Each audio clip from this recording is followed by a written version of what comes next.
ఉడేగోళం textile park ప్రాంగణంలో 500 మందికి DSC టెట్లో ఉచిత కోచింగ్ను ఎమ్మెల్యే కాలువ శ్రీనివాసులు ప్రారంభించారు.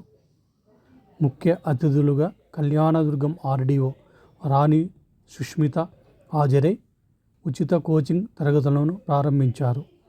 ఈ అవకాశాన్ని సద్వినియోగం చేసుకోవాలని ఆర్డీఓ కోరారు.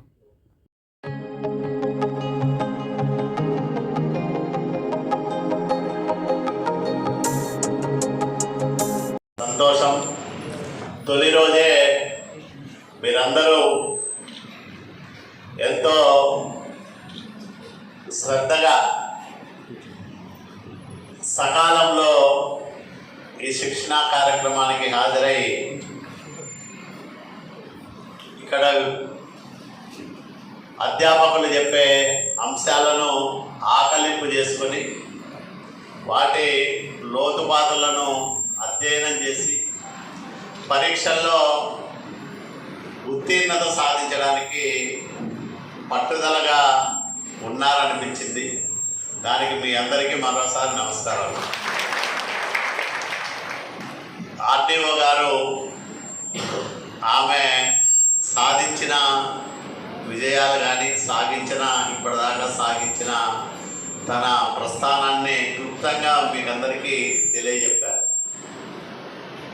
అంటే అంత టాలెంటెడ్ పర్సన్ కాబట్టే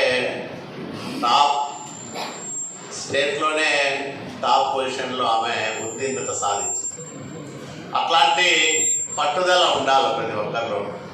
నేనెందుకు నంబర్ 1 కాకూడదు అనేది ప్రతి ఒక్కరిలోనూ కసి ఉండాలి. ఇక్కడ శిక్షణ తీసుకున్న అందరూ కూడా ఉపాధ్యాయులుగా సమాజానికి సేవ చేయాలనేదే నా బలమైన ఆకాంక్ష.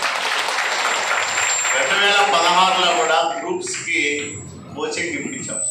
అప్పుడు రామారావు గారు ఆర్డీఓ, తర్వాత మన సత్యనారాయణ గారు లేబర్ ఆఫీసర్గా ఉండేవాళ్ళు. వాళ్ళ శ్రద్ధ తీసుకొని మరి శిక్షణ కార్యక్రమాలు నిర్వహించాం జూనియర్ కాలేజ్. అయితే అక్కడ 100 మందికే 150 మందికి మించి మనం అకామిడేట్ చేయలేం కాబట్టి ఇక్కడ 500 మంది వరకు మనం ఇక్కడ అకామిడేట్ చేయగలమనే ఉద్దేశంతో ఈ ప్రాంతాన్ని ఎంపిక చేసుకొని మరి ఈ శిక్షణకు అనుగుణంగా దీన్ని తీర్చిదిద్ది ఇదంతా కూడా చాలా ఇవన్నీ ఉండేవి, అవన్నీ తీసేసి మీకు శిక్షణకు అనుగుణంగా ఇది ఏర్పాటు చేశాం. ఎందుకు ఏర్పాటు చేశామంటే మీరందరూ సౌకర్యంగా ఇక్కడ పాఠాలు బోధించే విషయాలన్నీ కూడా వినాలని, మంచి వాతావరణం, చుట్టూ ఎక్కడ డిస్టర్బెన్స్ ఉండదు. టౌన్లో అయితే డిస్టర్బెన్స్ ఉంటుంది, ఇక్కడ ఏమీ మీకు ఎవరు డిస్టర్బ్ చేసే వాళ్ళు ఉంటారు, ఎవరో రారు మీకు. కాబట్టి ప్రశాంతంగా ఇక్కడ పాఠ్యాంశాలు మీరు వినడానికి, అట్లాగే వాటిని అన్నింటినీ కూడా అర్థం చేసుకోవడానికి మంచి వాతావరణం ఉంటుందని దీన్ని ఎంపిక చేశాం. దీన్ని సద్వినియోగం చేసుకొని ప్రతిరోజు రావాలి. ఎందుకంటే రోజు కొత్త కొత్త విషయాలే చెప్తా ఉంటారు. నిన్న చెప్పిన పాఠం ఈరోజు ఉంటుంది, ఈరోజు చెప్పే పాఠం రేపు ఉండదు. కాబట్టి ఒక పాఠం మీరు మిస్ అయినా, ఒక రోజు మిస్ అయినా మరి చాలా అంశాలు మీరు కోల్పోయే దానికి అవకాశం ఉంటుంది. కాబట్టి ప్రతిరోజు రండి. మీకు మధ్యాహ్నం ఉన్నంతలో వర్కింగ్ లంచ్ లాగా కూడా ఏర్పాటు చేస్తాం. ఇక్కడే ఉండండి. ఉదయం నుంచి సాయంత్రం దాకా మీరు వేరే ధ్యాస వద్దు, వేరే వ్యాపకం వద్దు, వేరే ఆలోచన వద్దు.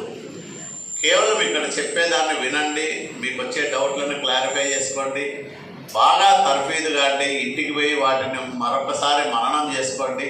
ఇవన్నీ ఈ అయిపోయిన తర్వాత మీకు మంచి మెటీరియల్, రాష్ట్రంలోనే ది బెస్ట్ మెటీరియల్ నేను బాగా బాగా సేకరించండి. మీరు ఎక్కడైతే బాగుంటుందో తీసుకొచ్చి మీకు ఇచ్చి అంతిమంగా ఫిబ్రవరిలో జరిగే పరీక్షల్లో మీరందరూ కూడా ఉత్తీర్ణులు కావాలా, ఉద్యోగాలు రావాలా మన వాళ్ళకనే ఆశ.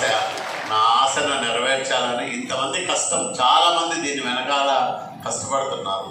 మా నాయకులు కానీ, లేకపోతే మిగతా మిత్రులు కానీ, నా సన్నిహితులు కానీ, వీళ్ళందరూ కూడా కష్టపడుతున్నారు ఈ ఏర్పాట్లు చేయడానికి, ఫ్యాకల్టీని ఇక్కడ తీసుకురావడానికి, వాళ్ళకి సౌకర్యాలు చూడడానికి.